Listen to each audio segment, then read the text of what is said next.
Let's go back. You're good, don't move. I'll call the meeting to order. I'd like to welcome everyone to the Port Clinton City regular council meeting of April 14, 2026 in the Linda Hart Lounge Chambers at Port Clinton City Hall. Please stand for the Pledge of Allegiance and a silent reflection of the Pledge of America. Pledge allegiance to the flag of the United States of America and to the republic for which it stands, one nation, under God, indivisible, with liberty and justice for all.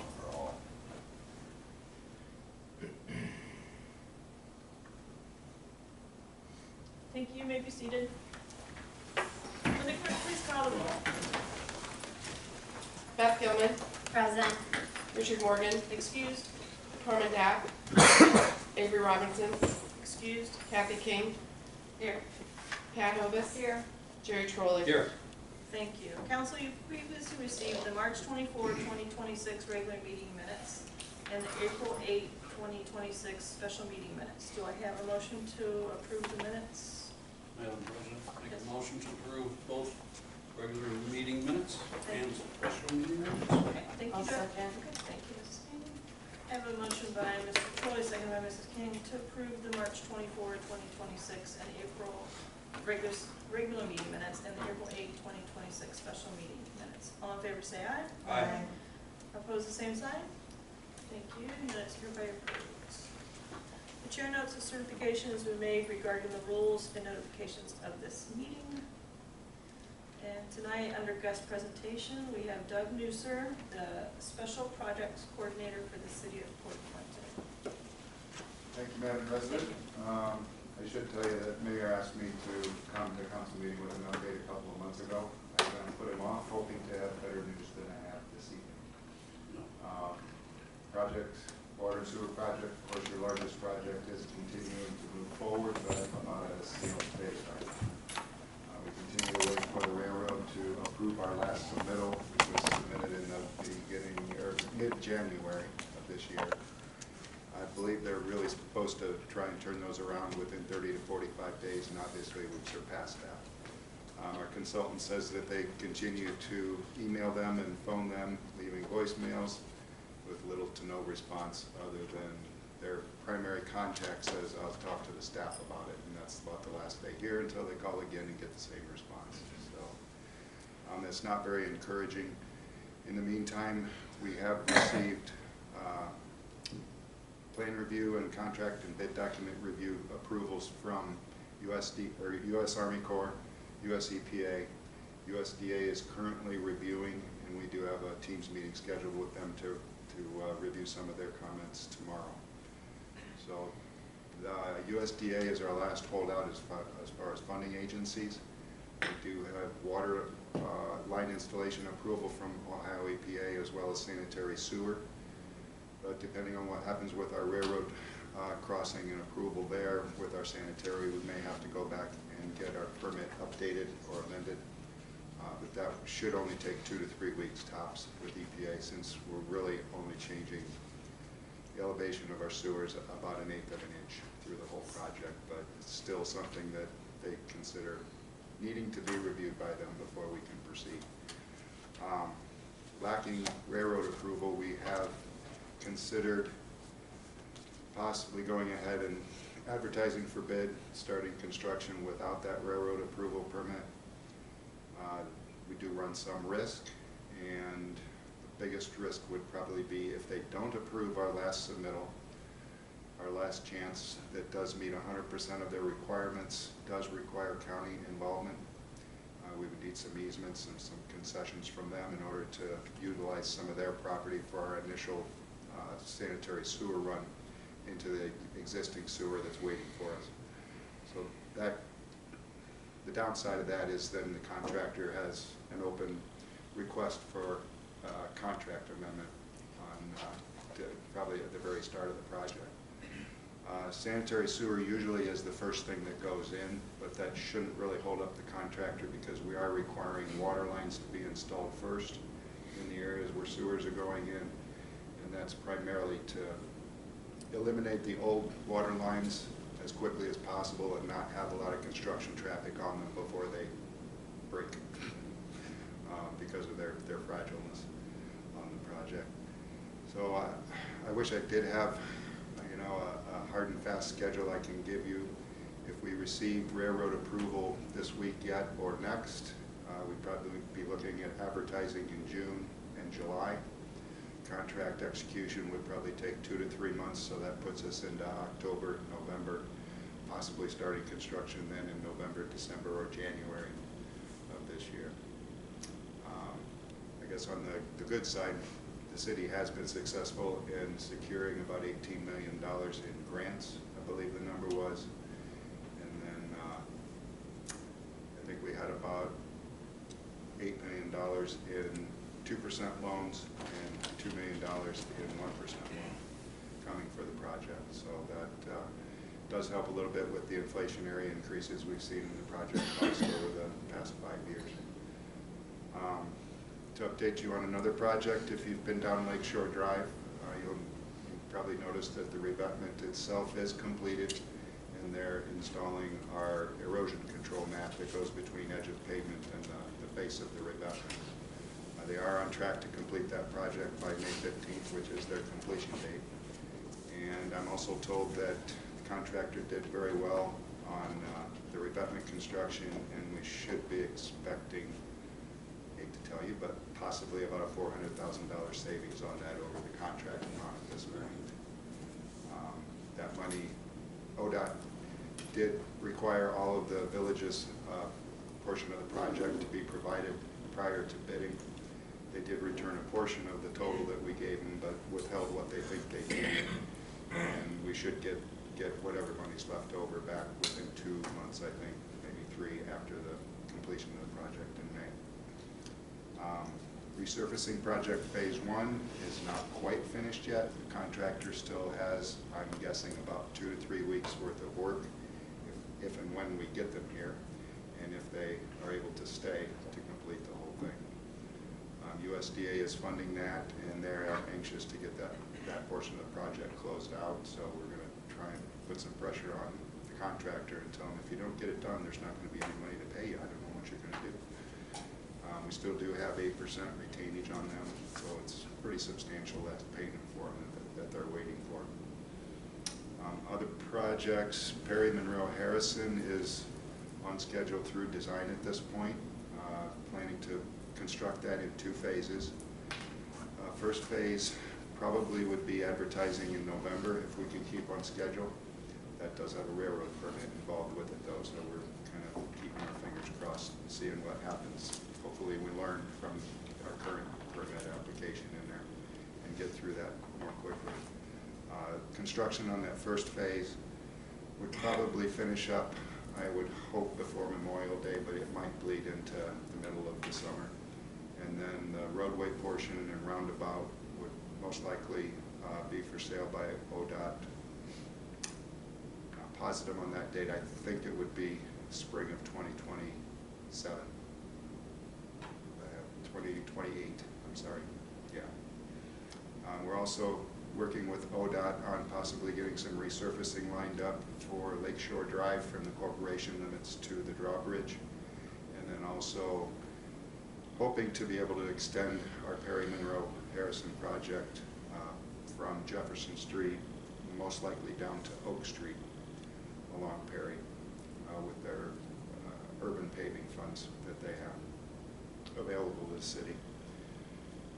And I think those are all the infrastructure projects that we have to update you on now. Doug, without going too deep into the weeds, because there's a lot of details, well, I mean, correct me if I'm wrong here. Initially, the plan on Jefferson Street with the railroad was to go right down the center of Jefferson Street under the tracks. That's correct. There was a preliminary agreement. The final guys looked at it and said, no. So now you're looking to go 50, 75 feet to the west, go under the tracks there, go into the parking lot of the jail, and then come back to Jefferson, and that's what we're waiting on approval. No, that was my preference, but our engineers suggested that we try their next step, which was taking that sewer and moving it about 20 feet. To the west. Yeah, so they'll be just behind the west abutment wall crossing under the tracks. And they say In my head, that was 50 feet, so. yeah, they say they'll be out of the influence of the bridge abutment, which is what the railroad was concerned about. They are for the center part of the bridge, but they're not quite far enough away to comply with all railroad requirements from the back side or west side of the bridge. We'll see. They tried to keep it in the right of way, which is the best thing that the city could have happen. Again, if they don't approve this, then our last ditch will move it another 50 feet from its current location, planned location, and that then involves the county and going into their parking lot in the back. Have you had preliminary talks with the county about that? I'm sure you Yes. have. And are they up to speed with it? Are they okay, or? Yeah, we first spoke with their facilities manager, and he didn't see any issues with his facilities back in that part of their property. He did speak with the county administrator, and I'm not sure, I think she took it to the commissioners. Yeah, the sanitary engineer had some Yeah. thoughts about it. Yeah, commissioners, I think, approved it on a preliminary basis, but may have referred it to the sanitary engineer's office. When we got some of his comments, that's when I kind of tended to agree with the engineers that let's try this next, because they have some pretty extensive testing requirements they want done before, during, and after that construction takes place. They're worried about construction vibrations and whatnot damaging their building there, which is probably reasonable. Would it be worth just going ahead and doing it? I mean, We've talked about that as well.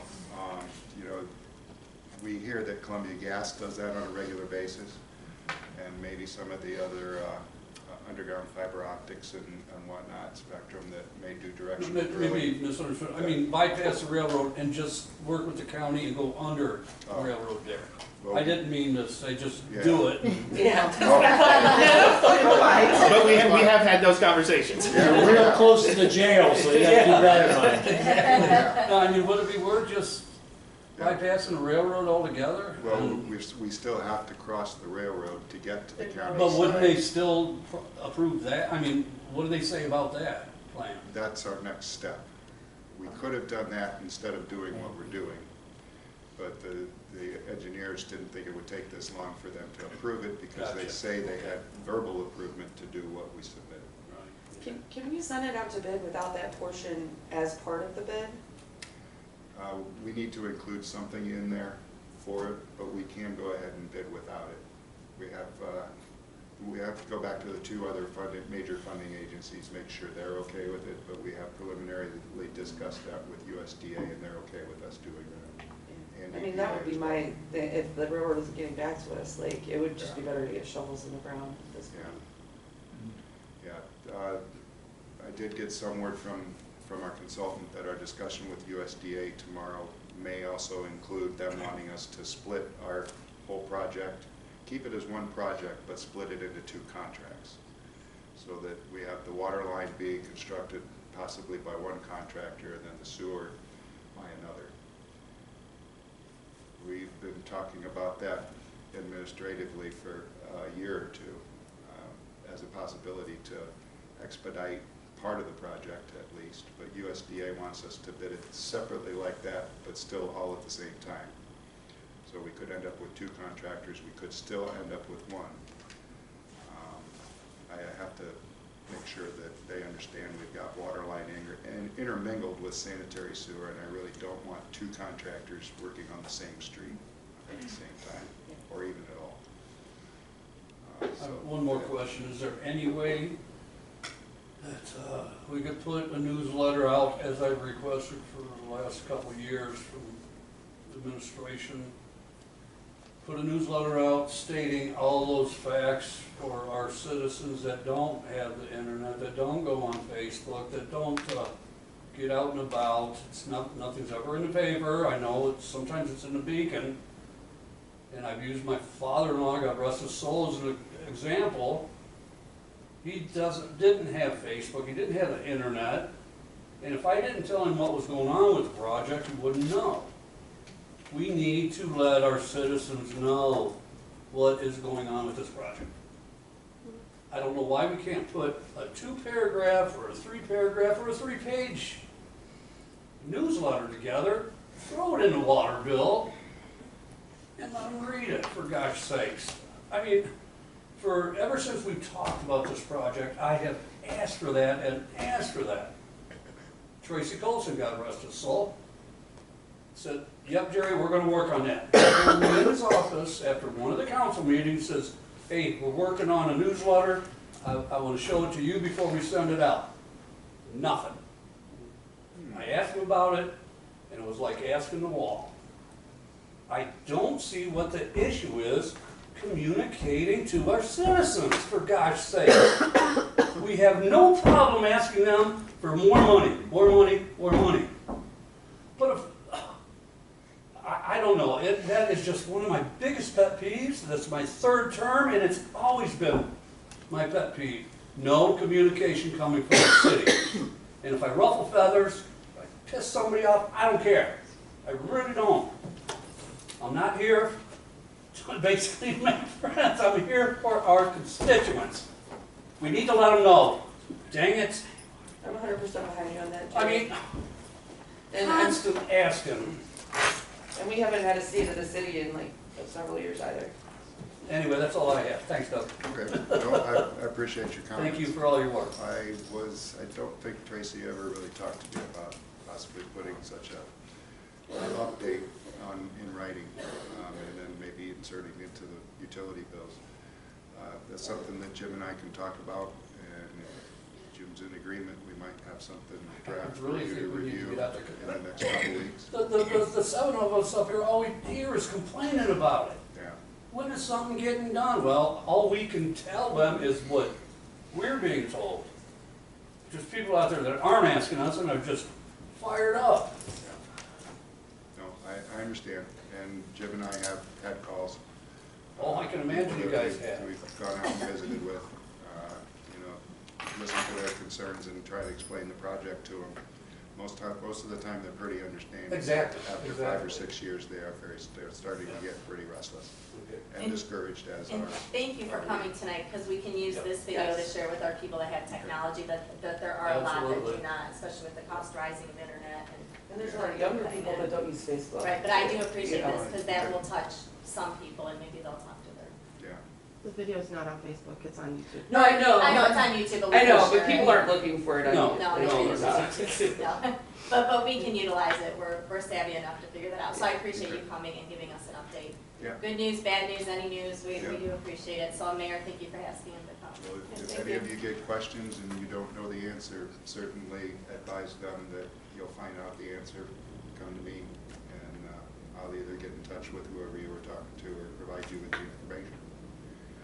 I'd like to have them have good information, because I have heard a few rumors that Yeah. things that aren't quite true from some of the people I've talked to, and then I end up trying to convince them that I know what I'm talking about, so.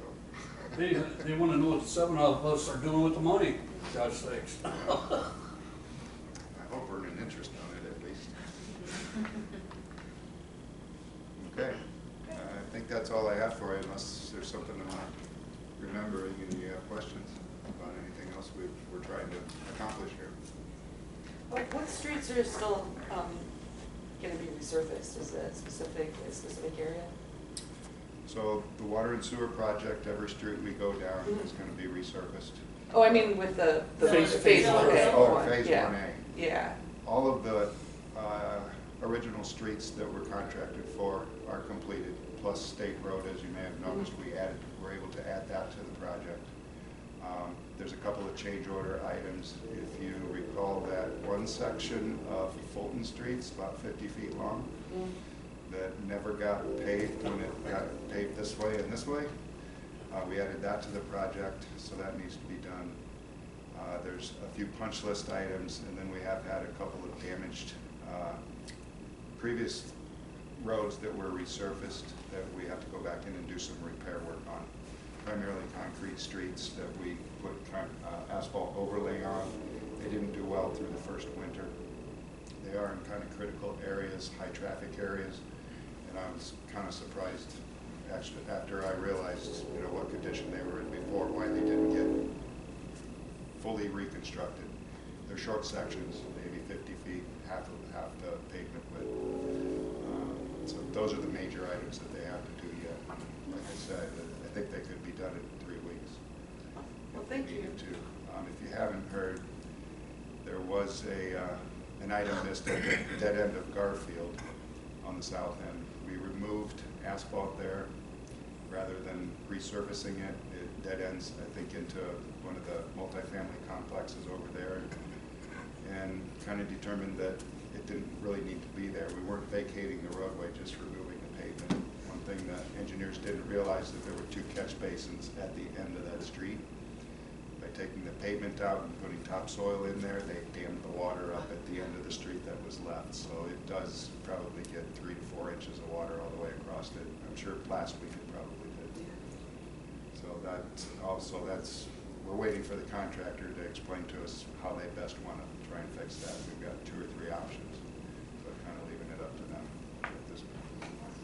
Okay. Thank you. All right, thank you for your time. You are more than welcome to stay if you'd like, but understand you had a long day if you'd like to leave. No, that's okay. Okay, thank you.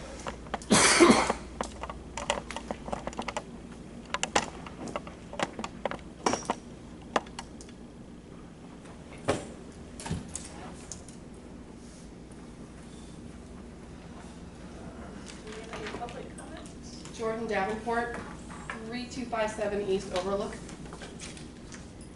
Oh, no, I was here for, Okay, so you're not here to speak? no, I don't Okay. have anything. That's fair, okay. Brandon Elliott, 2652 Stanford Drive. Thank you. I moved here in November in Lucas County in Toledo. And I'm from, obviously not from Ohio originally, but my daughter was born in Westerville. And I moved up from Atlanta and I joined an outfit called Falcon Forge. And basically what we've been doing in counties, and all of your budget items that are on your agenda involve transferring money in and out and vendor payments and things like that. So y'all heard of House Bill 96, right? Everybody knows that's a budget bill. And deep within it, revised code 9.64 covers all the cyber requirements for it. There's a laundry list of them. And so we've been working in Lucas County with townships. The first 8 townships we went to, 6 of the 8 wanted what we created basically last fall. We've shown Kent, the executive director at the Ohio Municipal League, I think Kent Scarrett, and then the County Commissioner Association, Cheryl Subler, and they've all seen it. What we did was we created a dashboard, compliance dashboard, that shows where you're at and where you need to be. It scores the city or it scores the township on the cyber compliance with 9.64, specifically the entire law. And basically what I'd like to do is probably meet Jeff or Mayor Snyder at some point, or someone in the administration, and talk to you guys about it and let you know what I'm doing. I'm here to do a presentation to the neighboring township. And so I kind of just dropped in to let y'all know who I am. But I do love Fort Clinton, and I like been to Marblehead and been to Catawba Island and Put-in Bay, and I didn't even know this was up here, but it's awesome.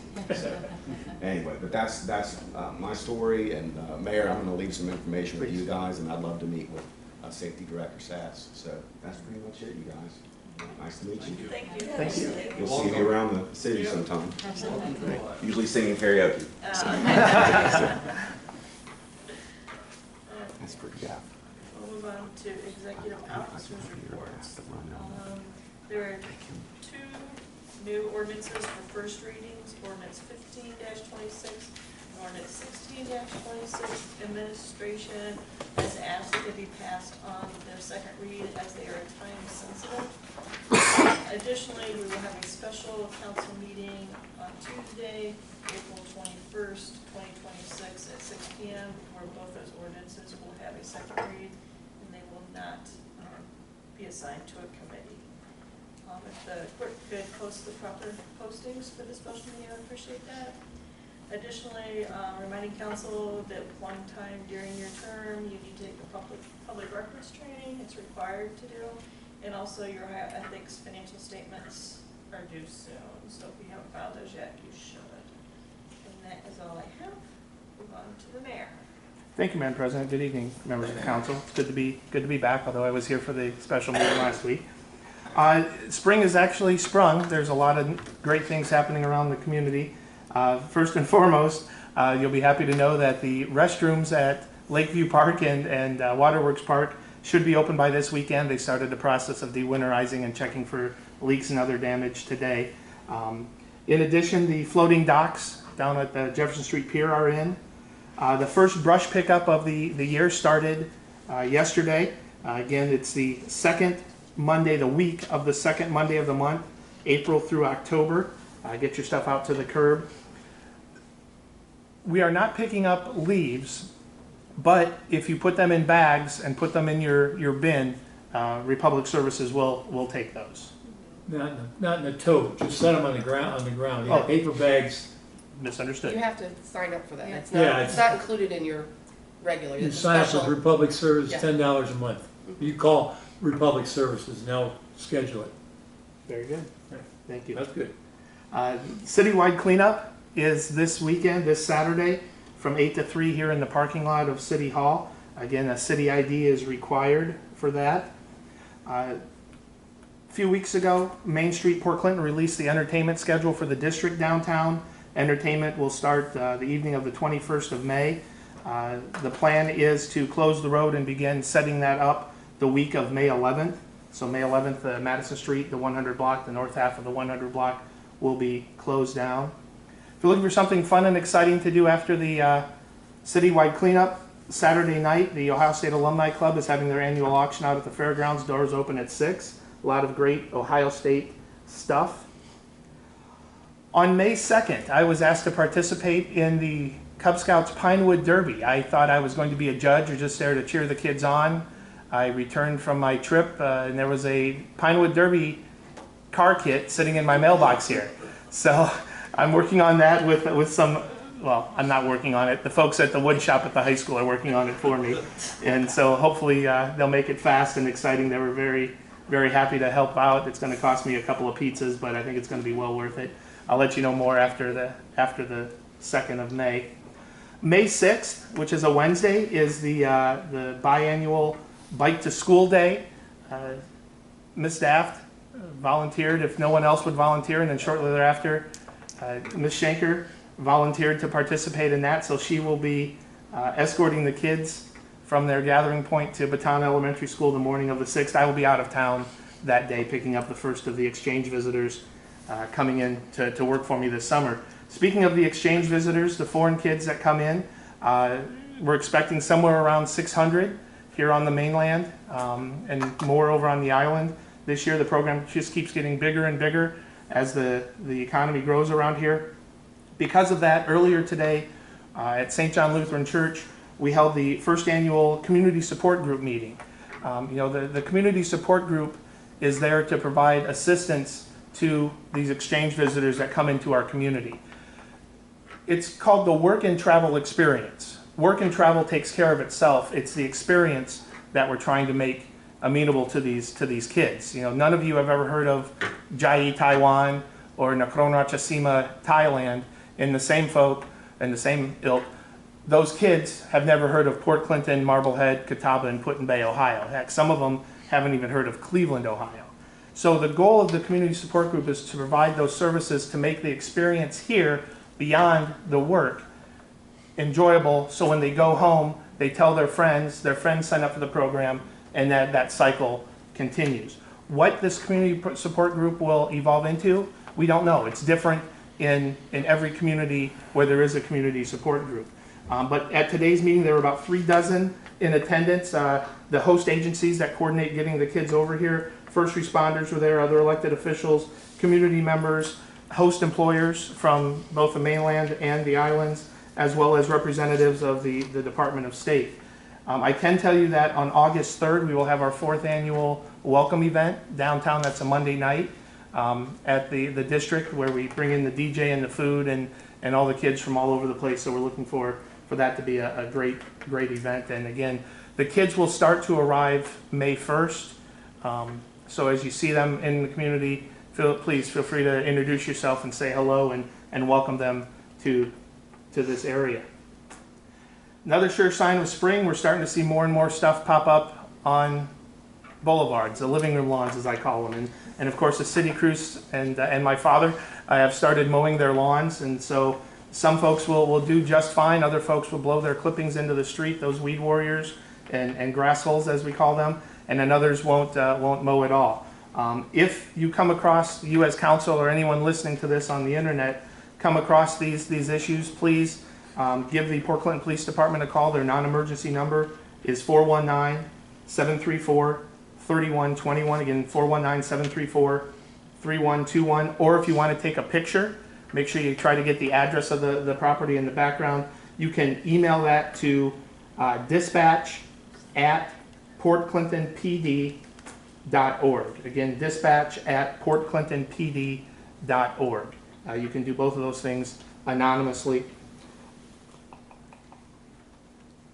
Mr. Trolley will tell us during his time about the Arbor Day celebration coming up, so I look forward to hearing all about that. Want to wish my friends over in Thailand a Happy New Year. Today is Songkran, which is their official New Year. YouTube it. It's a lot of fun. It means water festival. There's people over there with squirt guns and buckets of water and so forth doing all that fun stuff for the next couple of days. And then finally, tomorrow, I would like to wish my daughter, Haley, a happy 32nd birthday. With that, Madam President, that concludes my report, unless anyone has any questions. Does anyone on council have any questions for the mayor? Yeah, I have one. Talking about the exchange students coming in Yeah. to work, for the last couple of years, you've talked about J6 housing. Yes. Any forward progress with that? Yeah, actually, the gentleman from Holtz Builders International Residence Housing was at the meeting today to discuss that. One of the hurdles we're running into, and we're trying to figure out ways to get around that, we know how many kids are coming into the area, and we know they all have housing. Obviously, we would like to get that centralized for several reasons, and I won't go into those details. So we've sent out surveys through the Chamber of Commerce, through the host companies that bring these kids in, through the Ottawa County Improvement Corporation, asking, hey, how many kids do you have? Is housing an issue? If there was centralized housing, would you participate in that? If you are not currently employing J1 kids, would you if housing wasn't the issue? Because again, that's a big issue for a lot of folks. How many kids? We're just not getting the response we need. And until we get that, that was a big discussion topic at today's conference. Until we get that information back from current host employers and potential host employers, it's kind of spinning the wheels. IHS, International Residence Halls, has identified a parcel of land. It's in Portage Township, kind of centrally located. They're ready to go as soon as they can get a good idea of how big, if you will, this should be.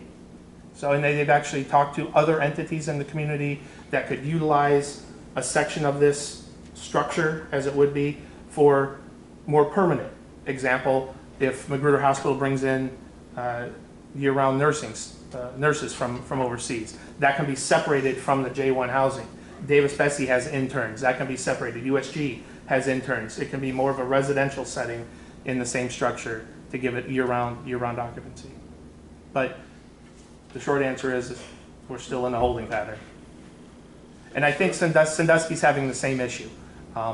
There is a community support group being reformed in Sandusky, Erie County. Their CSG meeting is tomorrow, and they're having some of the same issues.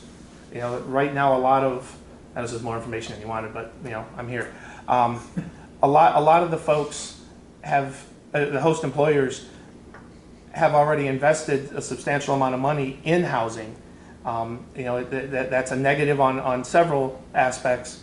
Are they willing to give that up, sell it or whatnot, and go back into the so that's where we stand right now. Thanks, sir. Thank you. Others not with us, treasurer's report. As of today, April 14th, 2026, short-term rental registration has at 23,400. We currently, as of today, have 25 new short-term rentals since January 1. As well as bed tax currently is at $30,317.54. And watercraft tax is at $2,300. Law Director's report. Thank you, Madam President. Just a quick update. A couple years ago, we started our infamous parking court. And while people do not show up for court, we have collected quite a bit of money. We were started with 2022, people who did not pay parking tickets. Then we went to 23, 24, and 25 are all completed. So we're just now working on 26. So what happens in that process is if you do not pay your parking ticket within the first 90 days, which is you get charged, it's now $30 each month, so it would be $90. So if you don't pay your $90 in the first 90 days, then the fourth month I will get the report and I will send them a summons to appear at parking court a month later. If they do not appear, which most of the time they don't, we obtain a default judgment entry against them for not appearing, and then they have 10 days to pay that amount to resolve the judgment, and if that does not happen, then we transfer to the municipal court, and they have a judgment now on their under their name, so if anyone is to check, they would see a judgment on there for the parking ticket. We have received people who have paid at the municipal court, and initially when we started this, their $20 ticket, I believe they were about $254 when they ended up at the municipal court. So it's quite a jump, but it just shows that we gotta pay your tickets, and if not, they will go up. So I just wanted to let you guys know, just a quick update on that. Also, it's getting warmer, and more people will be coming to this area. So more of our taxi cabs will be out and about, and coming up on May 1st is when they all need to re-register, have their annual registration. We have not had the best compliance with them registering their cabs and their drivers. So if you are driving behind a taxi cab and you look on the rear window, couldn't get that out. And you don't see a sticker on there from the Port Clinton Police Department, you might want to just jot down what taxi it is and their license plate, because they all need to have that sticker to show that they are properly registered, so we know who is driving the cabs in the city, and if there is a problem, we know where to find them. So just a public service announcement, I guess. Question about that. I mean, I didn't know we did taxi cab registration. I mean, is that for taxis that like run in the city constantly, or is that for any taxi that comes through, and like, does it like Uber and all No, that? so it's the taxi cabs that run in the city. So for example, if you come into the city of Port Clinton to pick anybody up, you need to register your taxi company or cab with the Port Clinton Police Department and the city here. Does it cost like? Yeah, so it's a $100 registration fee to register, for the owner to register. But we don't make Uber or any of those. No, register- they are licensed under Uber and Lyft. They have their own requirements for registration. So they, in addition to, so the taxi company, so for example, if you pick somebody up in Sandusky and you take them and drop them off here in Port Clinton, and you leave, you don't have to register in the city. But these are for the ones who run daily in the city. And what they need to do is, they need to be in compliance with the registration requirements, which, helps our citizens overall because it ensures safety. They all need a background check to make sure that they do not have a criminal record or poor driving history or OVI prior convictions. I don't know, it just scares me because like Uber doesn't have to do any of that stuff. They like do most through of it. Uber. They just don't register through the city. And then in addition to the background check, the taxi itself has to be checked by the State Highway Patrol to make sure that all the safety requirements are complied with. They need to show proof of liability insurance to the city to show that the taxi cabs are fully insured. And all of their drivers need to do the same. They need to have their taxi cab license renewed every year. They need to have the city, through the owner, know who they are so they know which person's assigned to which taxi. And then once all of that happens is when they get that sticker on the back window. So if you see the sticker, you know that they are properly registered. If you don't, they're not. And you know, that's just something to look out for. But yeah, in addition to the $100 they need to pay $50 for each taxi that they have, which goes through, and that covers all their testing requirements. And then the drivers, they need to pay $20 to renew their annual license, and then to $30 for a background check annually. And additionally, they all need to register with the income tax department, so they're all paying taxes for the work that they're doing in the city. So yep, we've had that on the books for quite some time. It's just unfortunately not everybody's complying with it. We noticed a lot during the Burning Snowman. There were a lot of taxis out and they didn't have stickers on them. The police department will pull them over if they are not properly registered, and then they'll have to go from there with repercussions from that. The decal does have the current year, so you're looking for one with the current year. Yeah, no, I mean, in the city of Chicago, they have the medallions. I'm aware of like the trucks. And nothing else, Madam President. Anyone that comes have any questions for the library? Okay, we'll move on to Safety Service Director, Mr. Sams. I'll be brief. First of all, we were very, very blessed to have Doug Newser as our Special Projects Coordinator. I don't think there's been a day since I've been here that somewhere along the way there's been some conversation about the infrastructure project, and until you've experienced it, to understand what goes into that, and to have a person here with his expertise and experience and knowledge and wit, and able to be carry on a conversation, to see him go visit with the local people and residents and explain things is incredibly valuable to the city. So we owe him a great big thank you.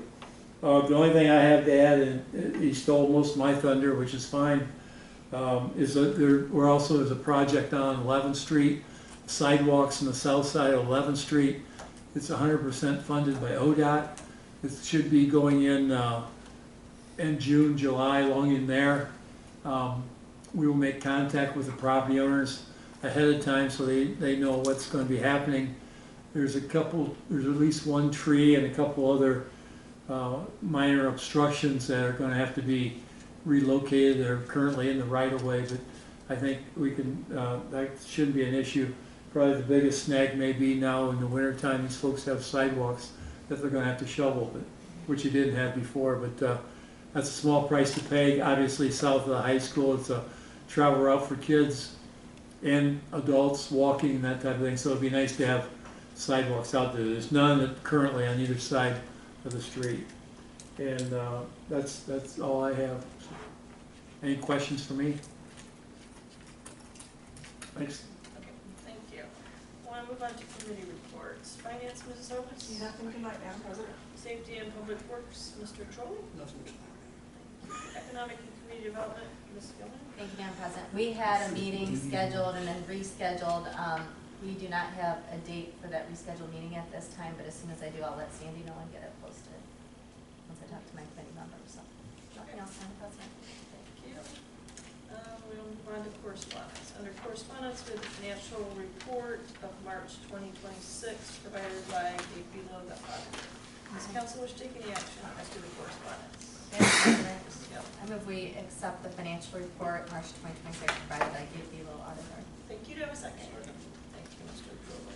I have a motion by Mrs. Gilman, seconded by Mr. Trolley to accept the financial report of March 2026 provided by Gabe Belo, auditor. Would the clerk please call the roll? Sorry. Fine. Beth Gilman, Yes. Carmen Dapp, Yes. Pat Hovis. Yes. Sherry Trolley. Yes. Kathy King. Yes. Thank you. Motion carries by a vote of 5-0. Does council wish to take any further action as to the correspondence? Madam President, I move we accept the correspondence as presented. Thank you. Do I have a second? Second. Thank you, Mr. Trolley. I have a motion by Mrs. Gilman, seconded by Mr. Trolley to accept the correspondence as stated. All in favor say aye. Aye. Opposed, the same sign. Okay, motion carries. We'll move on to readings of ordinances and resolutions. Under third reading, will the clerk please read by title and summary only, ordinance 12-26. Ordinance number 12-26, an ordinance authorizing and directing the Safety Service Director to enter into a concession license for the Lakeview Park concession area.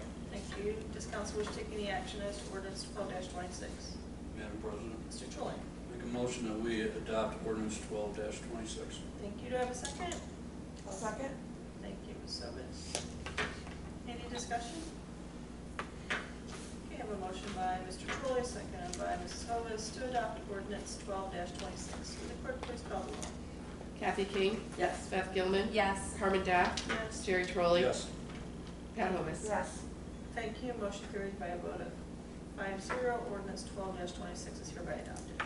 Will the clerk please read by title and summary only ordinance 13-26? Ordinance number 13-26, an ordinance authorizing and directing the interim director of safety and service to enter into an amended right of entry agreement with the Port Clinton Lighthouse Conservancy to expand the licensed area at Waterworks Park to include the areas occupied by 4 landscape meadows, 13 memorial benches, and 6 picnic tables, to allow for the placement of 2 additional movable picnic tables in Waterworks Park, and to modify and expand the terms of the agreement and the license fee. Thank you. Does council wish to take any action as to ordinance 13-26? Madam President, may I make a statement about this ordinance real quick, if you don't mind? Sure. I believe I mentioned it on the first or second reading, but the Safety and Public Works Committee discussed both the 12-26 and 13-26 in our committee, and both, or all of us 100% backed these ordinances. With that being said, Madam President, I'd like to make a motion to adopt ordinance 13-26. Thank you. Do I have a second? I'll second. Thank you, Mrs. Lewis. Any further discussion? I have a motion by Mr. Trolley, seconded by Mrs. Hovis to adopt ordinance 13-26. Would the clerk please call the roll? Carmen Dapp. Yes. Beth Gilman. Yes. Kathy King. Yes. Pat Hovis. Yes. Jerry Trolley. Yes. Thank you. Motion carries by a vote of 5-0. Ordinance 13-26 is hereby adopted. Would the clerk please read by title and summary only resolution 26-3? Resolution 26-3, a resolution to appropriate funds for the purpose of decoration of graves, conducting memorial services, and otherwise engaging in activities appropriate for the celebration of Memorial Day 2026. Thank you. Does council wish to take any action as to resolution 26-3? Madam President, Mr. Trolley. make a motion that we adopt resolution 26-3. Thank you. Do I have a second? I'll second. Thank you, Ms. Sills. Any discussion? We have a motion by Mr. Trolley, seconded by Mrs. Hovis to adopt resolution 26-3. Would the clerk please call the roll? Beth Gilman. Yes. Carmen Dapp. Yes. Kathy King. Yes. Pat Hovis. Yes. Jerry Trolley. Yes. Thank you. Motion carries by a vote of 5-0. Resolution 26-3 is hereby adopted. We have no second readings. We'll move on to first readings. Will the clerk please read by title and summary only ordinance 15-26?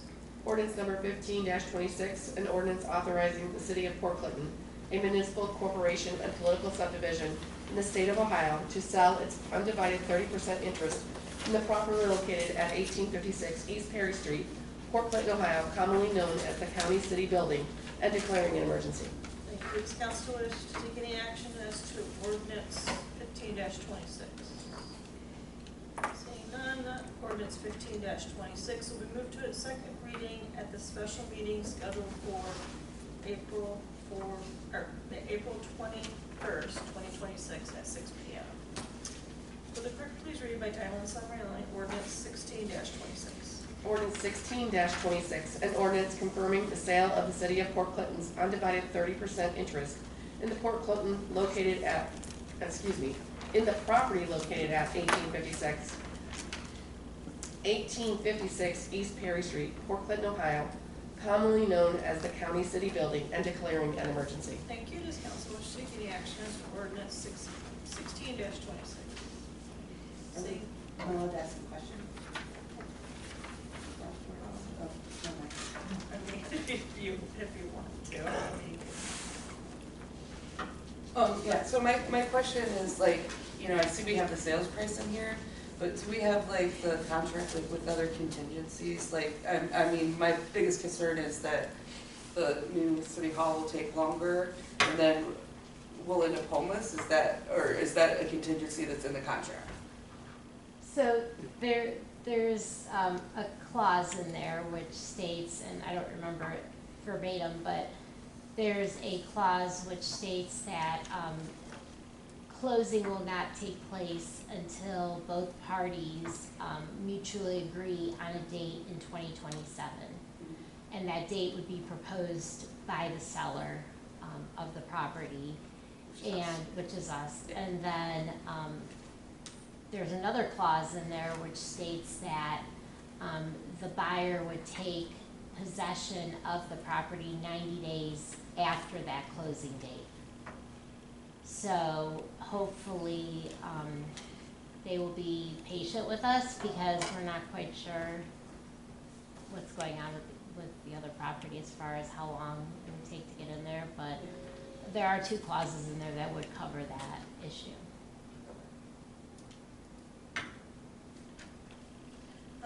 Does council wish to take any action as to ordinance 16-26?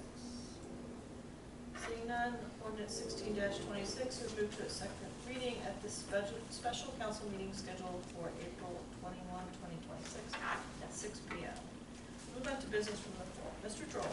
Yes, Madam President, just one item. We'll be holding Arbor Day 2026 at Lakeview Park, April 24th at 5 p.m.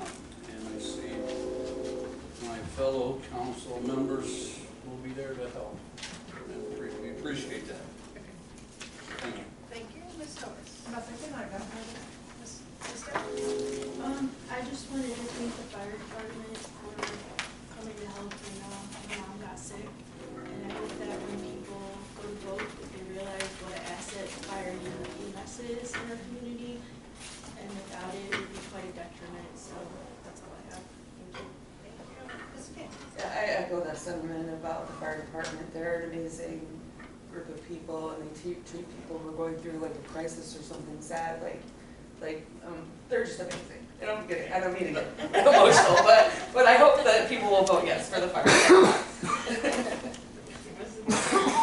I went to the community night and I wish more of the community was able to go with the fire department. It was there very are nice. videos and snippets and more on that. It was a great event, so. Very informative. So, Nothing else, Madam President. seeing no further business, I want to get a motion to adjourn.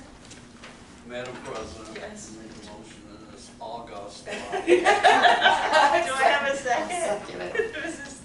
Thank you, Mrs. King. I have a motion by Mr. Troller, seconded by Mrs. King to adjourn. All in favor say aye. Aye. Opposed, the same sign. Thank you, we're adjourned. Look that way.